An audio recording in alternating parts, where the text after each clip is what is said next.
octobre, c'est la rentrée de classe. Une de nos équipes a fait le tour à l'école supérieure de commerce et d'informatique de gestion.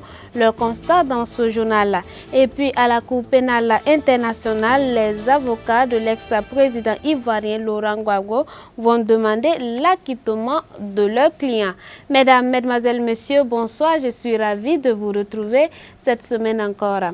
Après plusieurs mois de repos, les élèves et étudiants burkinabés ont repris la route de l'école ce lundi 1er octobre 2018. Afin de vivre la réalité de cette rentrée, nos reporters Yannick Kaboré et Odette Zouangena ont fait un tour dans un établissement de la ville de Ouagadougou. Suivez leur reportage. À l'instar des autres établissements scolaires, secondaires et supérieurs du Burkina Faso, le groupe ESCO-IGS a entamé ce 1er octobre sa rentrée académique 2018-2019 où déjà les premiers étudiants arpentent ses locaux. Pour marquer cette rentrée, la direction générale a initié une cérémonie officielle à l'intention des étudiants de première, deuxième et troisième année du cours du jour afin de leur montrer les biens fondés de leur choix. ESCO-IGS a été classé meilleur établissement d'enseignement supérieur du Burkina par le ministère de l'enseignement supérieur en 2017 et cette année nous avons été classés troisième. Nous sommes donc depuis dans les écoles de très bonne qualité et je voudrais signaler aussi que quelques classes de ESCO-IGS ont fait 100% au BTS organisé par l'État l'année passée. Et nous voulons surtout dire que nous avons signé des conventions de partenariat avec un grand nombre d'entreprises pour permettre aux étudiants d'abord d'avoir leur stage pour faire leur rapport de stage et faire leur mémoire. Et ensuite, ces stages sont des opportunités pour les étudiants d'avoir un premier emploi. Classé parmi les meilleurs établissements supérieurs du Burkina Faso, l'école supérieure de commerce et d'informatique de gestion veut pour cette rentrée 2018-2019 réoccuper son classement de premier comme jadis en 2017. Et pour ce faire, outre l'ensemble de ses diplômes reconnus par le CAMES, son partenariat avec l'Université Mercure de Bruxelles, la compétence et l'expertise du corps enseignant, quelques consignes ont été établies pour le suivi des apprenants. Ces consignes concernent déjà le système LMD, puisque nous sommes dans le système LMD. Il faudrait qu'on leur apprenne à mieux connaître ce système, mieux apprendre ce système-là, surtout le système de validation des unités de valeur, des unités d'enseignement, validation des semestres, pour qu'ils sachent comment s'organiser déjà à travers les différents cours. Il fallait également qu'on leur donne lecture du règlement intérieur de ESCO-IGS en ce qui concerne les retards, les absences, les examens, pour pouvoir donc avoir une année académique des meilleures. À ESCO-IGS, l'ensemble des filières sont regroupées dans 3 grands groupes de filières que sont les filières de type commercial, les filières de type comptable et financier et les filières de management. L'assurance se lit sur les visages de la direction qui est confiante de ses potentialités et de la qualité de ses formations. Les inscriptions se poursuivent et les cours débuteront dès ce 8 octobre 2018. L'équipe dirigeante de ESCO-IGS annonce dès la rentrée 2019-2020 l'ouverture de l'université Étoile Brillante car à ESCO, disent-ils, la performance c'est l'homme. Les lampions de la deuxième édition des journées missionnaires organisées par l'Église des Assemblées de Dieu de Gouguin se sont refermés hier dimanche. Chant, prédication de la parole, prière étaient au menu de ce culte. Suivez le reportage dans ces images de Yannick Kaboré. C'est à travers ce culte dominical que les deuxièmes journées missionnaires de l'Église des Assemblées de Dieu de Gouguin se sont refermées. Chant d'action de grâce et de louange, ce culte a vu la prestation des chorales de l'Église et d'un groupe traditionnel de chrétiens issus des peuples non atteints de la région de l'Ouest. Pour le premier responsable de l'Église, Dieu a certes suscité des personnes pour la mission, mais il faudra prier pour un oui sincère et honnête, car, ajoute-t-il, le cœur de l'homme est difficile. Nous allons continuer à prier pour les gens et on espère que le Seigneur lui-même va intervenir pousser les gens, convaincre les gens à se lever pour que la moisson soit effective, pour que beaucoup de gens puissent être sauvés. Je demande aux gens, il ne suffit pas de se lever, mais il faut aller. Il faut aller. C'est ça. Il ne faut pas dormir, il ne faut pas s'asseoir. La moisson est grande. Et Dieu a besoin des ouvriers. Pour l'apothéose de cette deuxième journée missionnaire, l'orateur s'est attardé sur la place de l'Afrique dans la parole de Dieu. Dès la création dans le livre de Genèse, le jardin d'Éden s'étendait sur une bonne partie de l'Afrique. Et il existe plus de 1500 références bibliques qui parlent du continent noir. 3 peuples représentaient l'Afrique dans la Bible: Misra pour l'Égypte, le royaume de Couche pour l'Éthiopie et celui de Pouch pour la Libye. Le Christ lui-même a eu affaire à l'Afrique dans les moments les plus difficiles de sa vie. À sa naissance, lorsque le roi Hérode voulut le tuer, et à quelques instants avant sa mort, lorsqu'il portait sa croix, l'homme choisi pour l'aider était un Africain noir. Le pasteur Éric Toumieux ajoute que Dieu a fait 3 grands cadeaux à l'Afrique: l'abondance et la multiplication dans Genèse le chapitre 2, la générosité, l'hospitalité, la guérison selon Matthieu 15 et la prédication de la parole de Dieu. Donc le but du message de ce matin, c'était également de les encourager à un niveau profond, en leur montrant que tout leur engagement, tout ce qu'ils font pour les autres, tout ce qu'ils font pour leurs prochains, est en fait inscrit depuis très très longtemps dans la parole de Dieu. Et qu'en fait l'Afrique est un continent, lorsque tu regardes dans la Bible, qui a été créé par Dieu pour vraiment avec des bénédictions et des raisons spéciales.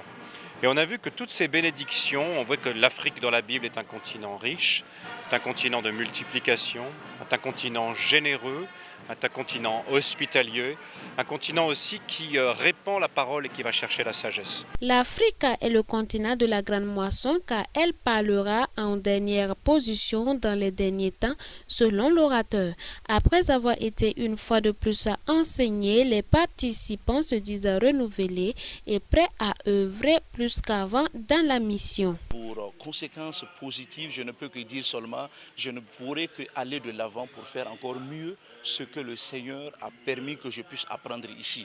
Voilà, avec les expériences des autres, j'ai acquis beaucoup de choses. Et je sais que le Seigneur va me permettre encore une fois sur le terrain de faire encore mieux par rapport à ce que nous avons entendu ici. Ce fut pour nous une grâce et un privilège de pouvoir partager la vision que nous avons et le travail que nous faisons au-delà du Burkina. Et pour nous, nous avons été réjouis. D'une part, nous avons été renouvelés. Et d'autre part, nous avons aussi vu le renouvellement de la confiance des uns et des autres à l'endroit de notre vie, de notre couple missionnaire et de l'œuvre que nous accomplissons au niveau de la Guinée. Il faut le souligner, la Guinée-Conakry fut le pays invité d'honneur de cette édition. Les femmes, les hommes et les jeunes ont tous été conviés à entrer dans la moisson et à moissonner car les champs sont blanchis. Des peuples sont encore non atteints. Les résultats de cette deuxième journée missionnaire sont attendus très bientôt. Vous l'aurez compris donc, l'orateur principal fut le pasteur Éric Toumieux, missionnaire au Sénégal. Il a pris le temps de montrer au peuple de Dieu la place qu'occupe l'Afrique dans la Bible. Un extrait de message pour vous avec les images toujours de Yannick Kaboré. Déjà, quand tu regardes Genèse 2, tu regardes où était le jardin d'Éden. Où était le jardin de Dieu? Tu vois que c'était déjà un très grand jardin. Parce que dans Genèse 2, il est écrit qu'il y avait 4 fleuves. Il y avait le Pichon, il y avait le pays de Havila. Et les chercheurs disent ça c'est le Nil. Il y a le fleuve Kivon. Et Genèse 2 dit que c'est dans le pays de Couche, donc ça c'est clair, c'est Éthiopie.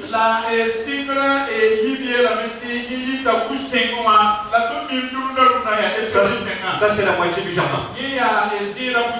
Donc la moitié du jardin c'est l'Afrique.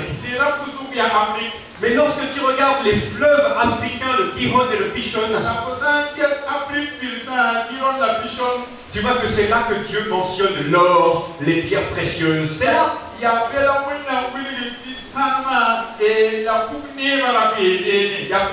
Plus de la moitié de l'or dans le monde, il est là, sur ce continent. Le continent africain tout seul a la moitié de toutes les richesses de toute la terre entière. Est-ce que vous croyez que Dieu fait ça par hasard?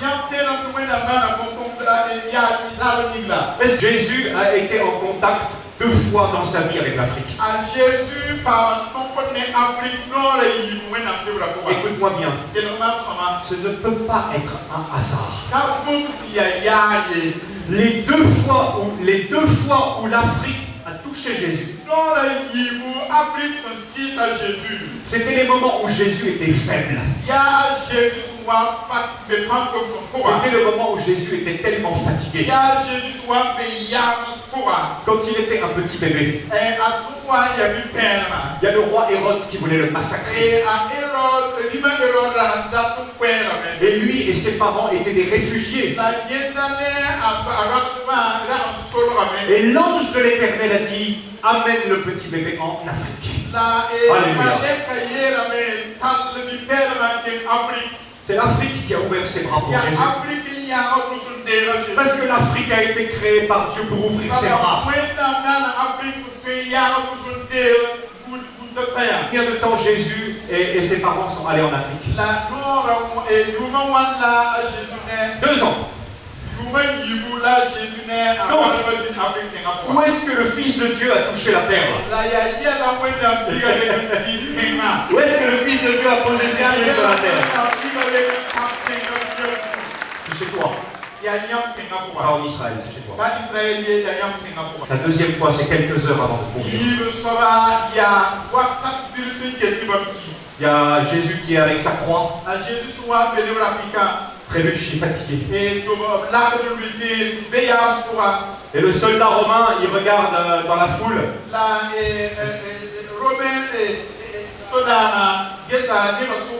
Il dit, le noir là. Eh bien, Simon de Cyrène a été le premier à obéir au commandement de Jésus, il faut porter ma croix. C'est lui qui est venu aider le Seigneur. Dans Romains 16, l'apôtre Paul, là, à un moment dans Romains 16, il dit saluer Rufus et sa mère qui est la mienne. L'apôtre Paul dit la maman de Rufus, c'est ma maman. Rufus, on sait qui c'est. C'est le fils de Simon de Cyrène. Pour ceux qui aiment les Écritures, tu vas voir dans Marc 15. Simon de Cyrène, père d'Alexandre et de Rufus. Le Rufus, là, c'est lui.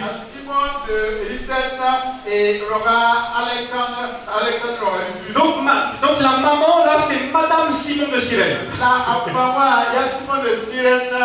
C'est une femme noire. Et c'est elle que l'apôtre Paul dit, c'est ma maman.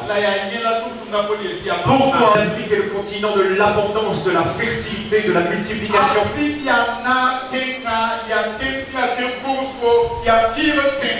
Voilà donc l'Afrique se présente comme un joyau donné par le Créateur. Toute autre chose à présent, et c'est hors de chez nous, les nouvelles de l'ancien président de la Côte d'Ivoire, Laurent Gbagbo, dans ce journal-là. Depuis le début du procès qui dure maintenant 2 ans, 82 témoins ont été entendus et les avocats de l'accusé s'activent à demander un acquittement de leurs clients. On ne peut que s'attendre à ce que des avocats demandent l'acquittement de leurs clients, mais ça fait 2 ans que ce procès a démarré, 2 ans au cours desquels le procureur a appelé à la barre de nombreux témoins, 82 témoins exactement, qu'il a déposé de nombreuses pièces à conviction, mais les avocats de Laurent Gbagbo estiment que le dossier n'est pas assez solide. Ils estiment en fait que le procureur n'a pas apporté des preuves qui permettraient éventuellement de condamner Laurent Gbagbo. C'est la question à laquelle les juges vont devoir répondre. Est-ce qu'il y a suffisamment de preuves pour continuer le procès et pour demander aux avocats d'apporter à la barre des témoins à des charges, ou est-ce qu'il n'y a pas suffisamment de preuves? Est-ce qu'il n'y a rien à contester en fait? Et à ce moment-là, les juges peuvent décider d'acquitter. Alors, il ne faut pas oublier que c'est une décision qui va prendre du temps. Là, au cours de cette semaine, il va y avoir des plaidoiries. Les 2 parties vont se battre pour faire avancer les arguments, mais la décision ne sera pas rendue avant ou plutôt le mois de décembre. Donc, il y a encore du temps avant que on parle beaucoup d'une mise en libération de Laurent Gbagbo. En réalité, ce n'est pas du tout ce qui va se passer cette semaine. Et la décision des juges n'est pas attendue avant plusieurs mois. Et puis le chef de la diplomatie syrienne du haut de la tribune des Nations Unies a appelé les réfugiés syriens à retourner au Bercail. La porte est grande ouverte et tous les Syriens à l'étranger peuvent revenir. C'est l'appel du chef de la diplomatie syrienne depuis la tribune des Nations Unies. À New York, Walid al-Moualem réclame dans le même temps le départ des forces militaires des États-Unis, de la Turquie et de la France, une coalition, je cite, illégitime, déployée en Syrie sous prétexte de combattre le terrorisme.